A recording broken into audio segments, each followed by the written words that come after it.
Weight a minute. Okay, ಹೋಗೋಣ ಬೆಂಗಳೂರಿಗೆ. Let's go. ನಾನು ಇರೋದು ಈಗ ತೀರ್ಥಹಳ್ಳಿ ಹತ್ರ ಒಂದು ಸಮೀಪ ಒಂದು ಊರು. ಬೆಂಗಳೂರಿಗೆ ರೀಚ್ ಆಗೋಕ್ಕಾಗಲಿಲ್ಲ, ಸೊ ಇಲ್ಲೇ ಸ್ಟೇ ಆದೆ. ಬಟ್ ರೂಮು ಸ್ವಲ್ಪನೂ ಚೆನ್ನಾಗಿಲ್ಲ. ಸ್ಟೇ ಆದಮೇಲೆ ನೋಡಿದೆ, ಬಟ್ಟು ಇಲ್ಲಿಂದ ಡಿಸ್ಟೆನ್ಸು ತರೀಕೆರೆ 54 ಕಿಲೋಮೀಟ್ರ್ನೂ ಇದೆ.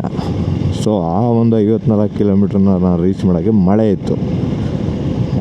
ಅದು ಗಾಡ್ ಸೆಕ್ಷನಲ್ಲಿ ವೆಹಿಕಲ್ಸು, ದೊಡ್ಡ ದೊಡ್ಡ ವೆಹಿಕಲ್ಸ್ ಎಲ್ಲ ಹೋಗ್ತಾ ಇರ್ತವೆ. ಸುಮ್ಮನೆ ರಿಸ್ಕ್ ಏನಕ್ಕೆ, 54 ಕಿಲೋಮೀಟ್ರ್ ಸುಮ್ಮನೆ ಅಲ್ಲ ಆ ಟೈಮಲ್ಲಿ. ಅದು ಬೇರೆ 9:30 ಗಂಟೆ ಹತ್ತಿರ ಇತ್ತು.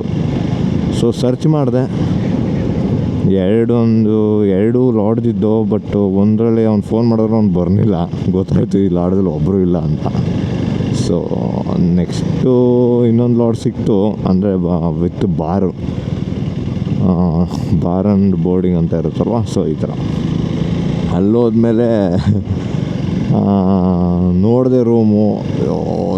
ಏನು ಮಾಡೋದು, ಸಿಕ್ಕಾಪಟ್ಟೆ ಯತ್ನ ನೋಡ್ತಿದ್ರೆ ಏನು ಮಾಡೋದು, ಸ್ವಲ್ಪನೂ ಚೆನ್ನಾಗಿಲ್ಲ. ಆ ಬೆಡ್ಡು ಏನು, ಸೊ ಒಂದು ಬೆಡ್ಶೀಟು ಸಹ ಅವತ್ತಾಗ ಏನು ಮಾಡೋದು, ಅದು ಮಾಡ್ಕೊಂಡು ತಿಗಣೆ ಇರುತ್ತೆ ಅಂತ ಗೊತ್ತಾಯಿತು. ಮನೆಗೆ ಹೋಗ್ಬಿಟ್ಟು ಚೆನ್ನಾಗಿ ವಾಶ್ ಮಾಡೋಣ ಡ್ರೆಸ್ಗಳನ್ನೆಲ್ಲ ಅಂತ ಅಂದ್ಕೊಂಡು, ಅತ್ತಾಗ ಇನ್ನೇನು ಮಾಡೋ, ರಿಸ್ಕ್ ತೊಗೊಳಕ್ಕಾಗಲ್ಲ. ಸುಮ್ಮನೆ ಅಮಾವಾಸ್ಯೆ ಬೇರೆ, ನೆನ್ನೆ ಭಾನುವಾರ ಅಮಾವಾಸ್ಯೆ ಬೇರೆ ಇತ್ತು. ಸೊ ಸ್ಟೇ ಆದಮೇಲೆ ಇನ್ನೇನು ಮಾಡೋಕ್ಕಾಗಲ್ಲ ಅಂದ್ಬಿಟ್ಟು ಕಣ್ಣು ಮುಚ್ಕೊಂಡು ಮಲ್ಕೊಳ್ಳೋಣ ಗುರು, ಬೆಳಗ್ಗೆ ಎದ್ದು ನೋಡ್ಕೊಳ್ಳೋಣ ಅಂದ್ಕೊಂಡು ಮಲ್ಕೊಂಡೆ. ಸೊ ಅದಾದಮೇಲೆ ಅವನ ಅಜ್ಜಿ 12:30ಗೆ ಎಚ್ಚರ ಆಯಿತು. ಸಿಕ್ಕಾಪಟ್ಟೆ ಕಡಿತಾವೆ ಸೊಳ್ಳೆಗಳು. ಫ್ಯಾನ್ ಫುಲ್ ಆನ್ ಮಾಡಿದ್ರು ಬಿಡ್ತಾಯಿಲ್ಲ ಅವು, ರುಬ್ಬುತ್ತಾ ಹಿಡ್ಕೊಂಡು. ಏನಪ್ಪ ಮಾಡೋದು ಅಂದ್ಬಿಟ್ಟು ರಗ್ಗು ಹಚ್ಕೊಬಿಟ್ಟೆ. ಒಂದು ರಗ್ಗು ಹಚ್ಕೊಂಡ್ರೆ ಕಡಿಯೋದು ನಿಲ್ತಲ್ಲ. ತಿಗಣೆ ಹೆವಿ ಇದೆ ಗುರು ಇಲ್ಲಿ ಅಂದ್ಕೊಂಡು ಏನೋ ರಗ್ಗಿ ಬಿಸಾಡಿದೆ. ಲೈಟ್ ಆನ್ ಮಾಡಿದೆ, ನೋಡಿದ್ರೆ ಸಿಕ್ಕಾಪಟ್ಟೆ ಸೊಳ್ಳೆ ಗೋಡೆ ಮೇಲೆಲ್ಲ ಕೂತ್ಬಿಟ್ಟವೆ. ಹಿಂಗಿದಾಗಲ್ಲ ಅಂದ್ಕೊಂಡು ಆ ಒಂದು ಟೈಮಿಂಗ್ಸಿಂದ ಮನೆಗೆ ಎಲ್ಲ ರೀಲ್ಸ್ ನೋಡ್ಕೊಂಡು ಕೂತಿದ್ದೀನಿ. ಎಷ್ಟು 80 ಚಾರ್ಜ್ ಮಾಡಿದ್ದೆ ಮೊಬೈಲು.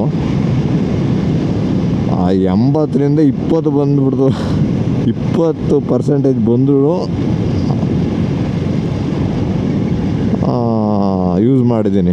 ಆಯಿತು, ಹತ್ತತ್ರ ಒಂದು 2.5-3 ಗಂಟೆ ತಗೊಂಡು ಯೂಸ್ ಮಾಡಿದೆ ಬೇಸಿಕಲಿ. ಅದಾದಮೇಲೂ ಸ್ವಲ್ಪ ಹಂಗೆ ತೂಗಿಡ್ಸ್ತಾಯಿತ್ತು. ಕಣ್ಣು ಮುಚ್ಚಿದೆ. 4:15 ಆಗಿತ್ತು. ಇನ್ನೂ ಅದು ಸೊಳ್ಳೆಗಳ ಕಾಟ ಬಿಡಲಿಲ್ಲ ನನಗೆ. ಎದ್ದು ಕುತ್ಕೊಂಡು ಚಾರ್ಜ್ ಹಾಕೊಂಡು ಯೂಸ್ ಮಾಡಿದೆ ಒಂದು 1 ಅವರು. ಹಂಗೂ 5 ಗಂಟೆ ಆಯಿತು. ಅವನ್ಯಾರೋ ಬಟ್ಟೆ ಎದ್ದೊಳ್ತಾನೆ ಅಂತ ಅಂದ್ರೆ ಅವನು ವಾಟ್ರ್ ಹೊಡೆದು ಪೋಚ್ಕೊಬಿಟ್ಟವನೆ, ಮಲಗಿಬಿಟ್ಟವನೆ. ಎದ್ದೊಳ್ತಾನೆ ಇಲ್ಲ ಕುಟ್ಟಿದ್ರು. ಸರಿ ಅಂದ್ಬಿಟ್ಟು ನಾನೇ ಶಟ್ರು ಓಪನ್ ಮಾಡ್ಕೊಂಡು ಕೀ ಎಲ್ಲ ಲಾಕ್ ಮಾಡಿ ಒಂದು ಚಾರ್ಜರ್ ಕೊಟ್ಟಿದ್ದ ಅವನು, ಹೆಲ್ಮೆಟ್ ಚಾರ್ಜರ್. ಸೊ ಅಲ್ಲಿಟ್ಟು ಹೋಗ್ತಾಯಿದ್ದೀನಿ ಬೆಂಗಳೂರು ಕಡೆಗೆ. ನೈಸ್ ಎಕ್ಸ್ಪೀರಿಯನ್ಸ್ ಬೇಕಲ್ವಾ ಲೈಫಲ್ಲಿ. ಸೊ ಇದೊಂಥರ ಬ್ಯಾಡ್ ಮೂಮೆಂಟ್ಸ್ ಆದರೂ ಒಂದು ಎಕ್ಸ್ಪೀರಿಯನ್ಸ್ ಸಿಕ್ತು ನನಗೆ. ಈಗ ತರೀಕೆರೆ ರೀಚ್ ಆಗಿ ನೆಕ್ಸ್ಟ್ ಬೆಂಗಳೂರು ಕಡೆಗೆ ಜೂಟ್ ಆಗಬೇಕು.